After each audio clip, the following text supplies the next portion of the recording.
teman-teman, kerajaan jin Pantai Selatan dipercaya sebagai kerajaan jin terbesar di Indonesia. Kerajaan jin Pantai Selatan dikenal memiliki jumlah pasukan yang sangat banyak hingga jutaan. Jadi, harap teman-teman kita semua berhati-hati jika berkunjung ke sana. Jangan sampai berbuat hal-hal yang di luar kewajaran karena bisa mengundang murka sang penguasa Pantai Selatan.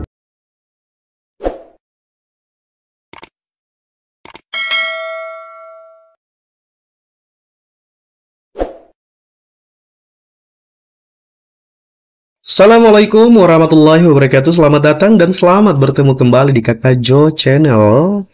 Semoga teman-teman senantiasa mendapat perlindungan dari Tuhan Yang Maha Kuasa, dilimpahkan rezeki yang melimpah ruah, kesehatan, keafiatan, rahmat, serta karunia. Teman-teman, kembali Kakak Jo akan membagikan sebuah tulisan tentang 5 kerajaan jin megah di Indonesia yang ditulis kemudian dimuat pada smileswallet.com. Semoga saja artikel ini ataupun tulisan ini menambah pengetahuan buat kita semua, buat teman-teman yang suka dengan semua tulisan, video, ataupun tontonan yang bergenre horor, mistis, dan misteri. Dan Kakak Jo berharap semoga teman-teman sudi kiranya untuk terus memberikan dukungan buat pengembangan channel ini. Jangan lupa like, share, komen, dan subscribe.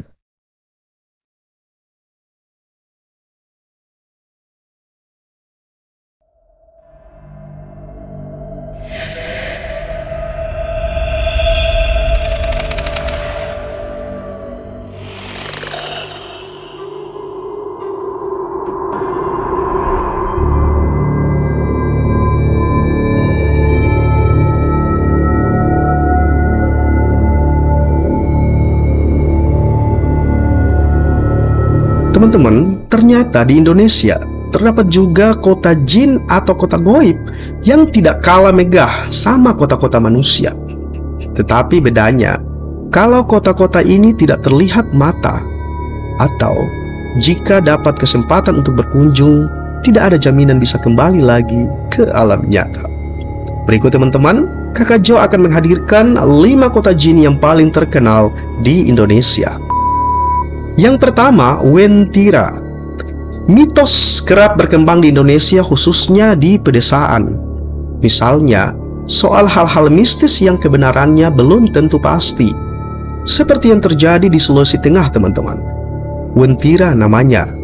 Dipercaya oleh masyarakat sebagai kerajaan jin yang terletak di antara kota Palu dan Kabupaten Parigi Motong, Sulawesi Tengah. Letaknya berada di jalur Trans Sulawesi. Jika teman-teman mengunjungi tempat ini, maka kita akan melihat tugu warna kuning yang dipercaya sebagai gerbang ke kerajaan jin Wentira. Sekilas melihat di lokasi memang tidak ada kota seperti pada umumnya, hanya terdapat hutan belantara. Bahkan ada warga yang mengaku telah masuk ke dalam kota Wentira serta bertemu dengan para penduduk kota jin tersebut. Warga pun kemudian bercerita bahwa penduduk Wentira sama dengan manusia pada umumnya, hanya tidak memiliki garis di bibir.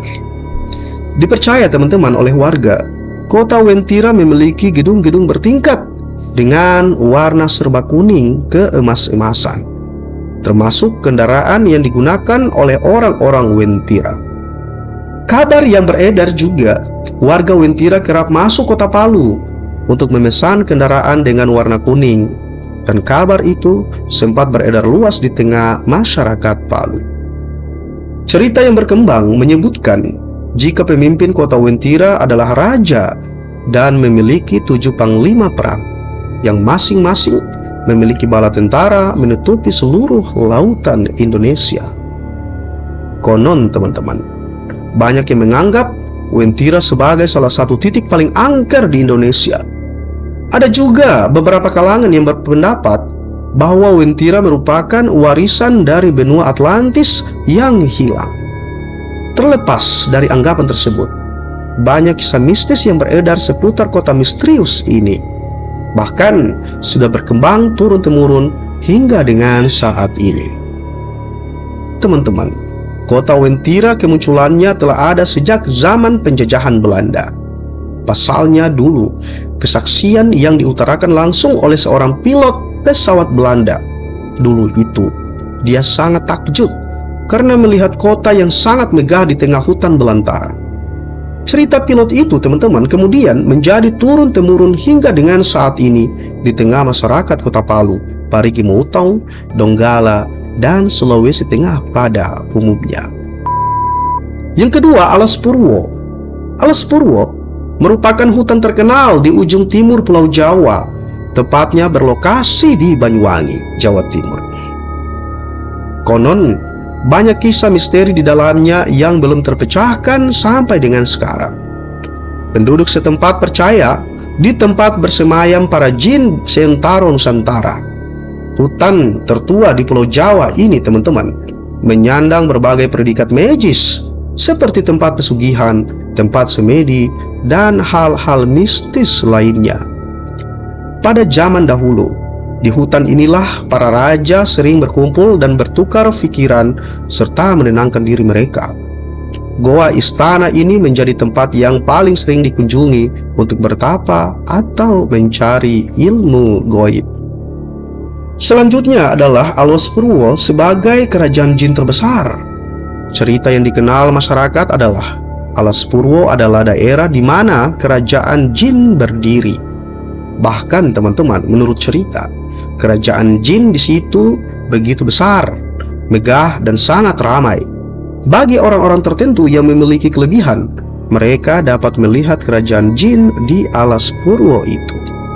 Selain besar, teman-teman, kerajaan jin Alas Purwo juga menjadi tempat pertemuan antar jin.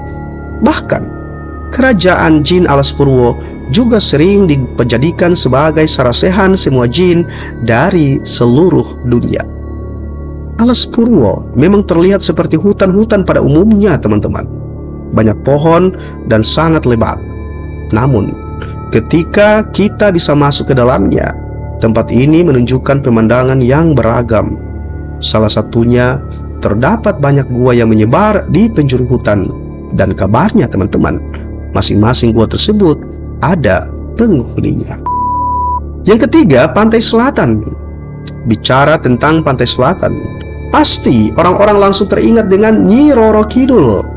Pasalnya, teman-teman, Nyi Roro Kidul kerap dianggap sebagai penguasa tunggal Pantai Selatan. Bahkan banyak yang menduga jika Nyi Roro Kidul memimpin sebuah kerajaan gaib di Pantai Selatan itu. Hal ini juga dikuatkan oleh pendapat pakar spiritual Mbah Yadi bahwa Nyi Roro Kidul memang penguasa kerajaan jin Pantai Selatan. Teman-teman, kerajaan jin Pantai Selatan dipercaya sebagai kerajaan jin terbesar di Indonesia. Kerajaan jin Pantai Selatan dikenal memiliki jumlah pasukan yang sangat banyak, hingga jutaan. Jadi, harap teman-teman kita semua berhati-hati jika berkunjung ke sana. Jangan sampai berbuat hal-hal yang di luar kewajaran karena bisa mengundang murka sang penguasa Pantai Selatan. Sebagai pemimpin kerajaan jin Pantai Selatan, Nyi Roro Kidul senantiasa menjalin kerjasama dengan kerajaan jin lainnya. Bahkan sama seperti manusia, mereka sering bertemu dalam ajang sarasehan yang diadakan di kerajaan jin Alas Purwo. Yang keempat, teman-teman, Pulau Mas. Salah satu mitos mengenai kerajaan gaib yang populer di Indonesia adalah mitos kerajaan gaib di Pulau Mas yang ada di Indramayu, Jawa Barat. Kondisi lokasi yang berbentuk seperti rawa di kampung Pulau Mas, teman-teman, Desa Centigi, Sawah, Kabupaten Indramayu, Jawa Barat, sering dikaitkan dengan kerajaan gaib. Konon, jika ada orang yang memiliki kemampuan melihat alam gaib, kerajaan tersebut sangat besar dan megah layaknya kerajaan manusia pada zaman dahulu. Megahnya kerajaan gaib Pulau Mas ini, konon sampai-sampai seluruh bangunannya dilapisi emas. Oleh karena itulah, menurut yang bisa melihatnya, kerajaan tersebut dikelilingi cahaya emas sampai membuat mata silau. Menurut kisah yang beredar, teman-teman, kerajaan Pulau Mas adalah sebuah kerajaan yang dibangun oleh Wiralodra yakni raja pertama yang pada proses pembangunan kerajaan ini yang semulanya di hutan, lalu dihalangi oleh raja gaib, yakni Werdinata. Kerajaan jin Pulau Mas ini, teman-teman, dipimpin oleh satu raja yang bernama Raden Werdinata. Raden Werdinata ini juga memiliki seorang mahapatih yang bernama Jongkara. Konon, teman-teman, kerajaan jin Pulau Mas ini terkenal dengan pasukan yang mencapai jutaan. Yang kelima, teman-teman, ada Saranjana. Masyarakat Indonesia percaya dengan hal gaib sejak dahulu kala. Bahkan sejumlah mitos dan legenda masih ada hingga saat kini. Salah satu misteri yang dipercaya hingga sekarang, teman-teman, adalah keberadaan kampung atau kota Saranjana. Saranjana dipercaya berada di Kalimantan Selatan, lokasi tepatnya di Pulau Halimun atau Pulau Laut, ibu kota Kabupaten Kota Baru. Kisah mistis terkait kota ini adalah kawasan yang maju, jalan yang lebar, gedung yang tinggi, serta penduduk yang cantik dan tampan. Konon kabarnya, teman-teman, siapa saja yang mencoba masuk ke Saranjana tidak bisa kembali lagi atau keluar dari kota itu. Sebenarnya tidak diketahui secara pasti awal mula cerita mengenai kota gaib atau kota supranatural ini. Namun, teman-teman, untuk warga asli Kota Baru pasti sangat tahu tentang Saranjana atau minimal pernah mendengarnya. Pulau Laut ini, teman-teman, nyaris tidak terlihat lantaran ukurannya yang relatif kecil. Walaupun sebenarnya tidak terlalu kecil ukuran pulau ini karena luasnya mencapai 1873 km. Pulau ini mempunyai 6 kecamatan yang terdiri dari 74 desa dan 4 kelurahan, semuanya masuk Kabupaten Kota Baru. Ibu kota kabupaten ini berada di bagian utara pulau, namun memang tidak ada nama Saranjana atau Tanjung Saranjana. Namun, teman-teman, Tanjung Saranjana adalah nama lain dari Saranjana yang dikenal sebelumnya dan tercatat di peta dan kamus zaman Belanda. Teman-teman, dalam peta bertajuk Kaart van de Kust en Binnenlanden van Banjarmasin behorende tot de reis in het Zuidelijke Gedeelte van Borneo, atau bahasa Indonesia adalah peta wilayah pesisir dan pedalaman Borneo. Borneo adalah nama lain dari Kalimantan. Sementara peta ini dibuat oleh naturalis asal Jerman Salomon Muller pada tahun 1845 yang silam. Muller menulis sebuah kawasan yang bernama Tanjung Saranjana dalam peta buatannya tersebut.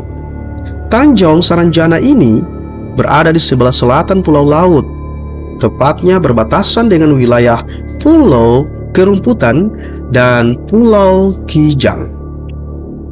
Masyarakat Kota Baru, teman-teman, percaya bahwa tidak sembarangan orang dapat melihat keberadaan kota Saranjana. Adapun satu dari segelintir orang tersebut adalah seorang pria yang bernama Pua Leba yang bekerja sebagai perangkat daerah Kecamatan Pulau Laut. Pua Leba diyakini menjadi warga terpilih yang mampu keluar masuk kota Saranjana. Hal ini dikarenakan dia memiliki senjata tradisional Mandau yang diyakini mengaktifkan indera keenamnya. Teman-teman, dalam perjalanan keluar masuk ke kota gaib tersebut, Pua Leba mengaku selalu dijemput oleh salah seorang tokoh Saranjana menggunakan mobil mewah berwarna merah atau kuning. Pua Leba mengungkapkan bahwa Saranjana diyakini merupakan golongan jin muslim yang menyerupai manusia. Hanya saja, mereka memiliki fisik yang lebih besar serta paras yang lebih menawan dibanding manusia pada umumnya. Selain itu, teman-teman, kondisi kota Saranjana juga layaknya kota maju dunia dengan berbagai gedung pencakar langit serta teknologi yang lebih mutakhir dibanding yang dimiliki manusia pada saat ini.